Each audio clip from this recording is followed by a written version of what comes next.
in terms of the values that you regard as being under assault in this war. What do you think the canonical values are that are the subject of this intense criticism? Now, and you described Marxism itself, which is also a branch of Western thought, interestingly enough, as fundamental to this criticism. So what if it isn't? The Marxists basically make the claim that something like the claim that history and human institutions, and perhaps individuals as well, are to be understood as manifestations of their class identity. So as some form of group identity. For the classical Marxists, it was class identity. And then history is to be viewed as the battle between an oppressor class and an oppressed class. And the oppressor class is motivated by the desire to exploit the victimized class. And that's then that's been transferred, I would say, to some degree in recent years to terminology that replaces economic class with race, but basically makes the same arguments. Does that seem okay? So the claim then is that the central motivation is something like the will to use compulsion in the service of group-centered goals, I guess. What's the Western counterclaim, and why? So that's one question. Is there a Western counterclaim, and why should we reject that analysis of history, given that things do get corrupted by power? Well, I quote in the opening and later on in the book, as you know, a phrase of Nietzsche, which I sort of add to from the genealogy of morals. When Nietzsche refers in passing, but I think it's such a remarkable phrase, I wanted to bring it out and throw it to the forefront. He talks in the genealogy of morals of people who talk about justice but mean revenge. Now, this seems to me to be an extraordinarily pertinent insight to our era. When you talk about some of the scholars and writers that I try to tear into in this book, they have. I'm thinking of figures like Ibram X. Kendi, Robin DiAngelo, quite a number of others. I could go on listing, but these are some of the main ones. They're simply not interested, it's clear, in a sort of fair analysis of the West or its history or its traditions or its claims. They're interested in a form of revenge. And some of them are perfectly open about that. I mean, Kendi is perfectly open about the fact that in response to one thing, it might be necessary to punish another group. He says it completely frankly in his most famous book, How to Be, ironically titled, inappropriately titled, How to Be an Anti-Racist. And it's extremely clear from the work of other people in this movement, people like Hannah Nicole Jones of the 1619 Project. What you're really talking about, you're certainly talking about with the people tearing down the heroes of the West, is people who are saying, okay, you had your go, and now we're going to have ours, and we're going to see how you like it, how you like being talked about in extraordinarily racist terms, how you like being lumped in and homogenized as a group, for instance, white people or Western people, Western traditions.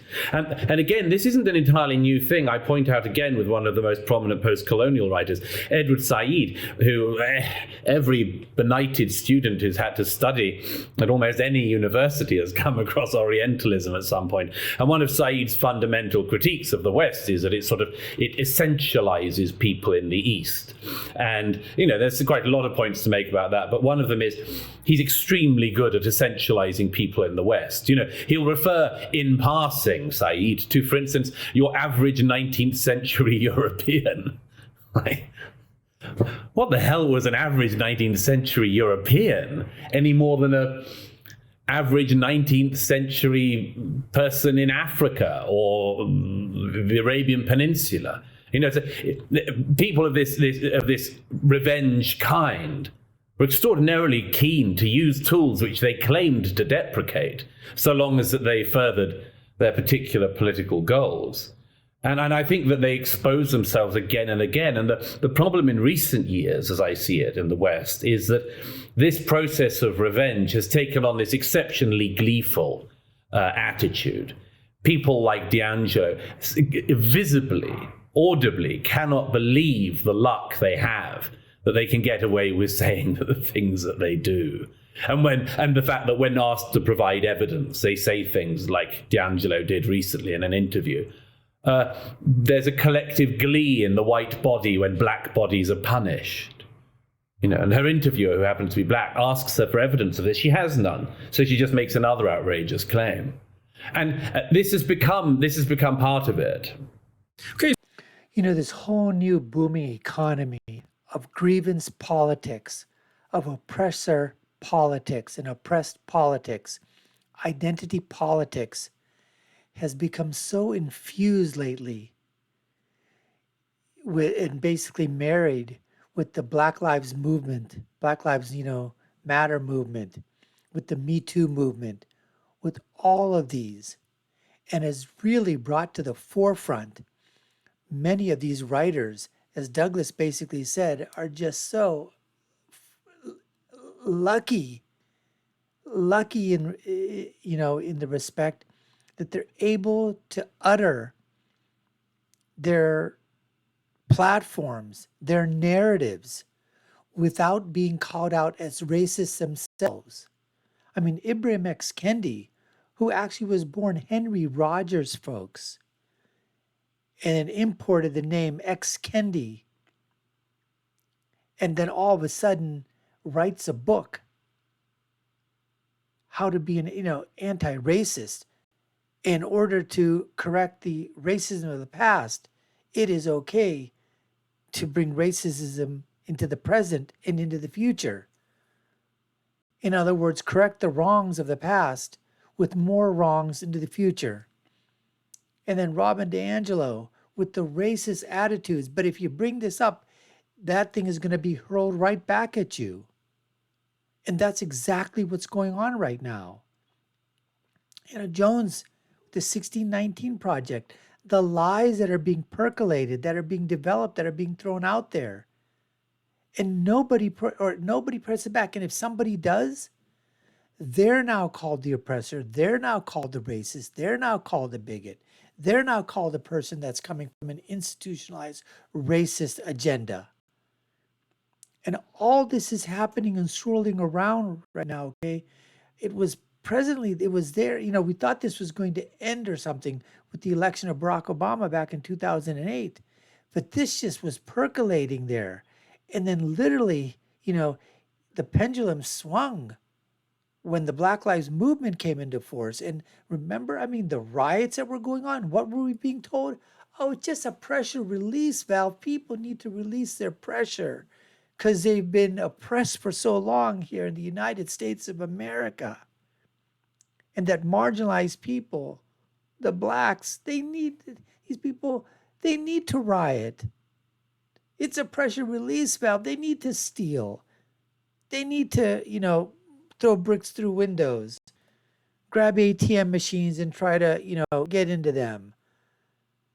Burglarize businesses that are owned by minority groups. Doesn't matter. This is just part of the thing. It's just pent up frustration. Just let them do it. Doesn't matter if they're causing billions of dollars worth of damage. And on top of this, you've got white elites, white liberal elites, those social justice warriors, virtue signaling, polishing their halos every single day before they go to bed at night so they can stick it in their back and have that halo shine in the morning and the whole day saying, look at me. I'm taking on your problems. I'm fighting for you. I'm fighting for you because you've been oppressed. I know it because my people have done the oppressing. Now it's going to change. That's what's happening over here. That's what Douglas is talking about. The pendulum is starting to swing back. Now, the Black Lives Movement, that literally has come almost to a halt right now. Ibram X. Kendi, he's being called out. You talk about, when you go woke, you go broke. That's happening to so many of these companies. DEI is going to DIE. DEI is going to die. Eventually, folks, that pendulum swung so far to one side that it is starting to come back. The battles are starting because people are now looking at this and they're saying, what the hell are you talking about? Ibrahim X. Kendi was given a post at Boston College or Boston University, $10 million to make a think tank on racism. Nobody knows where the money went to. I think they did like 2 papers that were done, 3 or 4 pieces of paper, like 4 or 5 pages long. That's all that was accomplished in a few years with him being at the head of the post.